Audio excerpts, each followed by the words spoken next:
berbicara tentang sejarah. Sejarah itu penting, dulur-dulur. Sejarah adalah komunikasi tiada henti antara masa lalu dan masa kini untuk dicari format strategis menata masa depan yang lebih baik dari hari ini dan masa lalu. Apabila format sejarah di masa lalu itu melenceng, kemudian realitas hari ini betul-betul tidak sesuai dengan muqaddimah sejarah yang ditulis pada masa lalu, maka ini Indonesia, wong Jawa akan ngacak, menatap dan mengukir masa depan untuk dia dan anak cucunya. Tadi yang disebutkan oleh Dr. David ini luar biasa. Perubahan, upaya merubah sejarah bangsa Nusantara. Ini bukanlah sebuah cita-cita, tetapi sudah mereka laksanakan. Sebenarnya Al-Quran, kalau kita merujuk pada Al-Quran dan kita betul-betul bukan hanya menghafal dan membaca Al-Quran, tetapi juga kita betul-betul memahami bagaimana diksi-diksi Al-Quran telah memberikan peringatan kepada kita bahwa di masa lalu ada sekelompok orang itu yang sukanya merubah sejarah. Yughayyirunal kalima an mawadhi'ihi, merubah-rubah proposisi dari yang sesuai apa seharusnya. Untuk apa? Untuk kepentingan. Bahkan Al-Quran telah memberikan sebuah ancaman untuk orang-orang yang merubah sejarah. La tahsabanna alladhina yafrahuna bima atau wa yuhibbuna ayyuhmadu bima lam yaf'alu fala tahsabannahum bimafazatin minal azab. La tahsabanna alladhina yafrahuna bima atau, jangan engkau kira temenan pakai nun sakilah itu, nun taukid, fala tahsabanna alladhina, orang-orang yafrahuna yang berbahagia bima atau dengan apa yang telah mereka lakukan, merubah-rubah sejarah demi kepentingan mereka hari ini, wa yuhibbuna ayyuhmadu bima lam yaf'alu, dan mereka suka, ingin mendapat pujian dari apa yang tidak mereka lakukan di masa lalu. Jadi yuhibbuna ayyuhmadu bima lam yaf'alu, mereka suka untuk mendapat pujian, klan mereka itu bima lam yaf'alu, tentang apa yang tidak mereka kerjakan. Bahwa leluhurnya adalah pendiri NU, itu mereka yuhibbuna ayyuhmadu bima lam yaf'alu. Lawang Aswaja Center sudah mendapatkan manuskrip nama-nama siapa saja wong Surabaya yang ikut dalam pendirian NU. Ora ono Habibe, ora ono. Lah kok tiba-tiba 2023 kok ono Habibe. Ini adalah yuhibbuna ayyuhmadu bima lam yaf'alu, mereka suka untuk dipuji tentang apa yang mereka tidak lakukan.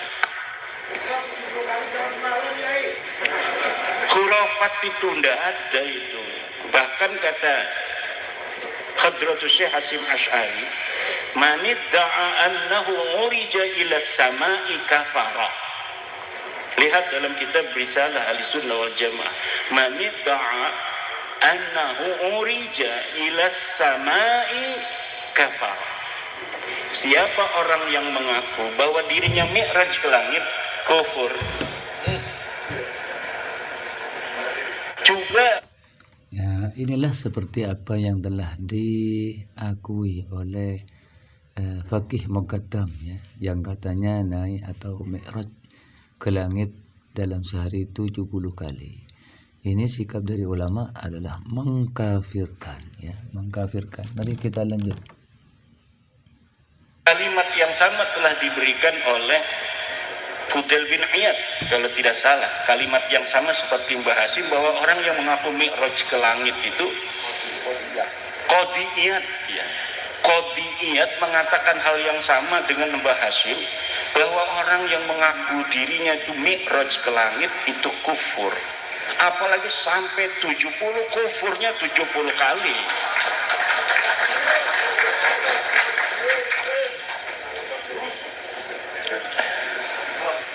Dengan adanya diskursus nasab ini bukan hanya menyentuh terhadap hal-hal yang berkaitan secara poin terhadap nasab, tetapi juga terhadap hal-hal yang menyertainya yang selama ini luput dari pantauan, bahkan pantauan seorang filolog Gunung Kawi seperti Dr. Fatur Rahman. Ini kita menunggu para filolog, para sejarawan asli. Kalau saya ini sejarawan pondok, sejarawan Jurmiyah, sejarawan Fathul Qorib. Tapi apapun itu, kita dengan membaca dan kemudian kita mempunyai kecenderungan untuk menyayangi sebuah ilmu pengetahuan, itu kita akan bisa memahaminya. Buktinya ini masyarakat yang ada, yang kalau saya sih sampai S2, ada masyarakat yang tidak sekolah sampai lulus SD juga udah paham bahwa Habib dudu putune Nabi ku sampun paham. Ada yang tidak pakai kajian ilmiah, ada yang gak pakai kitab nasab, cukup dengan hati gitu. Masya Allah. Ada yang lagi dengan akhlak alladzi yadharu minhum, sudah bisa memutuskan. Ada yang kata bapak saya, kata Mbak Mufid itu di Klaten, saya tidak ngikuti katanya Tuan Guru Imad. Saya apa kata bapak saya? Yahudi gitu ya. Lah yughayyiruna al-kalima an mawadi, ini ciri-ciri Yahudi. Coba ciri-ciri Yahudi di dalam Al-Qur'an juga.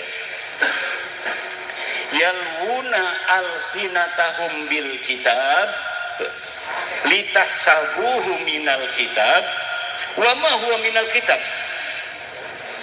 Mereka merubah-rubah Alkitab litahsabuhu minal kitab, agar kalian menyangka itu bagian dari kitab.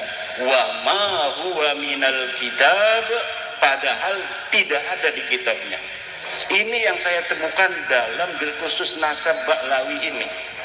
Banyak dalil-dalil mereka itu kemudian kita verifikasi di dalam kitabnya, ternyata di kitabnya nggak ada. Temennya Dr. David, Syekh Romli Al-Idrus di Aswaja Center Jawa Timur itu pernah berdalil dengan kitab Ba'lawi, bahwa yang namanya seorang turunan Nabi lebih utama daripada orang alim 70 kali. Itu ada di dalam kitab Ba'lawi, dan di dalam kitabnya itu mengatakan, namanya Zain bin Smith, bahwa itu adalah ucapan dari Imam Ibnu Hajar Al-Haytami di dalam kitab Fatawinya. Kemudian saya cross check, ahwa minal kitab, apakah dia ada dalam kitab? Ketika saya lihat di dalam kitab Ibnu Hajar, 180% atau 180 derajat apa yang dikatakan itu berbeda. Bahkan kata Ibnu Hajar, orang alim lebih utama daripada turunan Nabi. Nah, ini adalah taghyir litahsabuhu minal kitab wa ma huwa minal kitab, agar kalian mengira itu ada di dalam kitab, tapi ternyata sebenarnya tidak ada dalam kitab. Silahkan bisa di cross check ini yang para kiai-kiai semua di sini.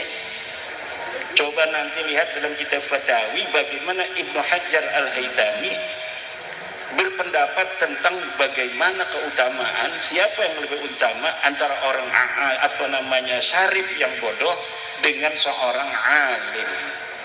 Itu ucapan Ibnu Hajar itu sangat sejalan dengan apa yang dikatakan oleh Syekh Nawawi At-Tanara Al-Bantani, bahwa orang alim walaupun bukan keturunan Nabi, tapi dia yafuqu sittina darajah, lebih tinggi 60 derajat mimma yantasibu ila Rasulillah sallallahu alaihi wasallam, daripada orang yang bernasab kepada Nabi. Yang bodoh nasabnya ke Nabi, tapi bodoh ini orang alim turunan tukang kolektor sawah. Ini kata Syekh Nawawi, lebih mulia orang alim tukang kolektor daripada orang bodoh keturunan baginda Nabi besar Muhammad sallallahu alaihi wasallam. Inilah ajaran Islam. Ini ajaran Islam yang benar, bukan ajaran Islam yang terkait dengan darah.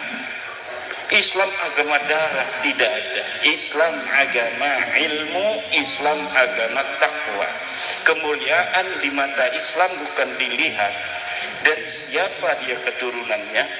Apakah seperti Raden Mas Abdullah keturunan Pakubuwono, Amangkurat Jawi, atau dia hanya keturunan tukang kolektornya atau tukang kudanya Amangkurat. Tetapi dalam Islam, jika hari ini dia pintar, dia punya partai, dia didukung, maka dialah yang jadi Presiden Republik Indonesia. Betul? Yang penting punya partai. Nih turunan Sunan Gunung Jati, Madudin Usman nggak punya partai, yang nggak jadi apa-apa. RT aja kagak saya. Kenapa? Dia punya partai. Tapi di dalam agama Islam kata Allah, inna akramakum indallahi atqakum. Yang paling mulia di antara kalian adalah orang yang paling bertakwa. Ini ajaran Islam. Bukan ulama. Ulama itu pengawalnya para habaib. Ilmu di mana tak? Ilmu singti, ilmu singti. Kitab opo? Halaman piro? Manuskrip opo? Bahwa yang namanya ulama pengawal para habaib itu dari mana? Tidak ada dalam ajaran Islam. Siapa orang yang dia berilmu, dia tinggi derajatnya. Al-Quran yang mengatakan, yarfa'illahu alladhina amanu minkum walladzina utul ilma darajat. Kenapa lafadznya utuh? Bukan lafadznya adalah orang berilmu di dalam yarfa itu, karena agar orang berilmu tidak sombong. Kadang-kadang Al-Quran mengatakan ulul ilmi qa'imam bil qisti. Itu bukan dalam derajat, tetapi dalam tanggung jawab. Syahidallahu annahu la ilaha illa huwa wal malaikatu wa ulul ilmi. Orang yang punya ilmu, bukan tentang derajat, tapi tentang tanggung jawab. Syahidallahu annahu la ilaha illallah. Tetapi ketika Allah mengatakan tentang derajat seorang berilmu, Allah menggunakan siapnya utu, agar walaupun kamu tinggi, ingat, kamu hanya dikasih ilmu, bukan kamu mempunyai ilmu. Walaupun engkau bekerja keras mendapatkan ilmu, kalau aku tidak kasih, maka engkau tidak akan mendapatkannya. Understand? Siapa kita? Siapa kita? Siapa kita? Nusantara. Nusantara. Nusantara. Nusantara milik kita. Nusantara milik kita. Sejarah Nusantara diambil menang baik. NU Jam'iyatuna, NU Jam'iyatuna, NU Jam'iyatuna. Sejarah NU dirampas husnudon.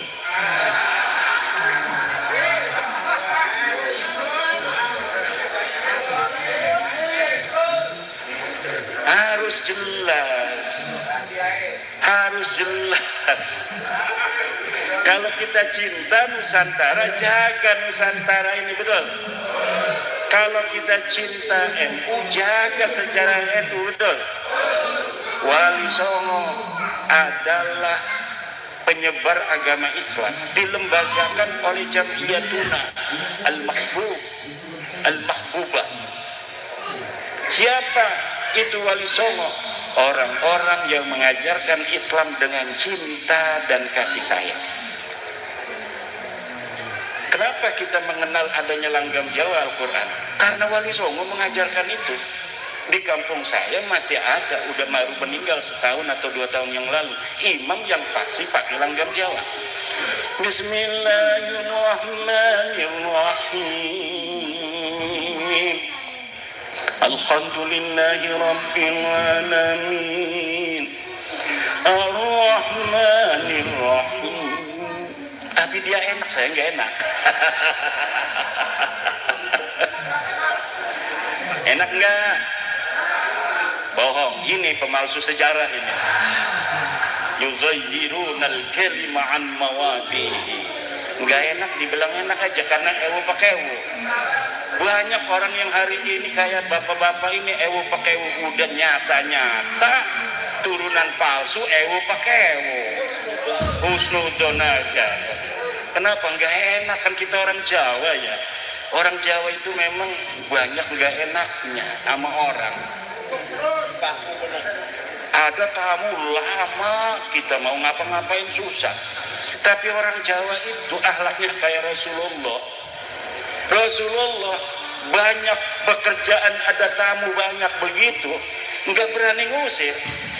Rasulullah itu sampai turun ayat Al-Quran yang ngusir tamu-tamu itu. Kamu sama Rasulullah jangan begitu, dia itu orang pemalu, akhlaknya tinggi. Walaupun hatinya udah nggak enak, nggak bakal ngusir orang. Betul apa tidak? Lah kita yang harus punya rerasan, tepos liro, itu ajaran Sunan Kudus. Lah ada dulu Menteri Lukman Hakim Saifuddin ngundang qori dari Jawa, suruh baca Al-Quran dalam sebuah acara di istana apa di mana itu? Istana. Pakai langgam Jawa, itu sama kabib-kabib ini dituduh sebagai sinkritisme Islam. Kabir saudara, ini menghina Quran saudara. PKI ini saudara, menterinya PKI ini Abdul Khalik ngapain sih begini-begini? Ini yang sekarang gak berani. Coba nih, ada YouTube-nya kan? Berani kagak itu? Para Baklawi ngomong bahwa langgam Jawa ini kafir, langgam Jawa PKI. Gak bakal berani, ayo nama. Gak bakal berani. Islam Nusantara digagas oleh Nahdlatul Ulama. 2010 mulai digaungkan, 2015 di Jombang dijadiin sebuah tema muktamar. Islam Nusantara dihajar oleh mereka, Baklawi-Baklawi. Ini Islam Nusantara, nanti ada Islam Amerika, nanti ada Islam Afrika, nanti ada Islam Jepang. Islam ya Islam saudara. Betul apa tidak? Hajar apa tidak? Merusak Islam apa tidak PBNU?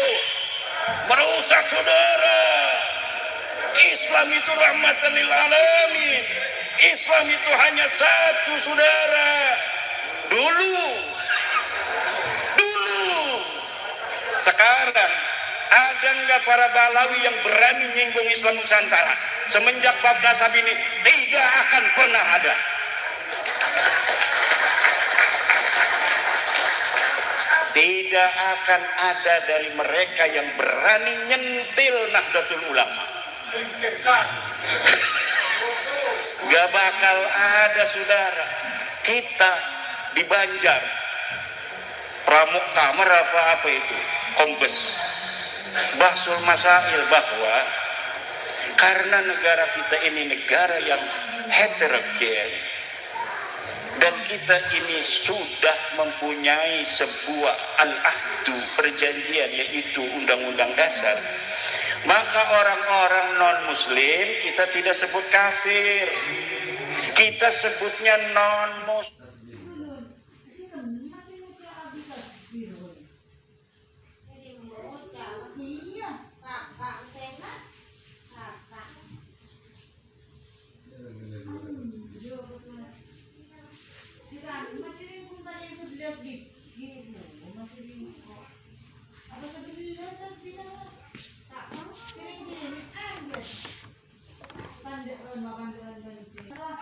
Demikianlah ya, terima kasih, semoga kita mendapatkan pemahaman yang lebih mendalam dari apa yang telah dipaparkan oleh Kiai Haji Imaduddin Utsman Al-Bantani yang terkenal dengan seorang atau sebagai mujaddid di tahun 2025 saat ini. Ya, sekian, semoga bermanfaat. Mohon dukungan channel ini supaya bisa berkembang. Silahkan subscribe ya, silahkan dibagikan, dan jika ada hal-hal yang kurang dimengerti atau kurang dipahami atau masih menimbulkan pertanyaan, silahkan ketik dalam kolom komentar. Sekian, wassalamualaikum warahmatullahi wabarakatuh.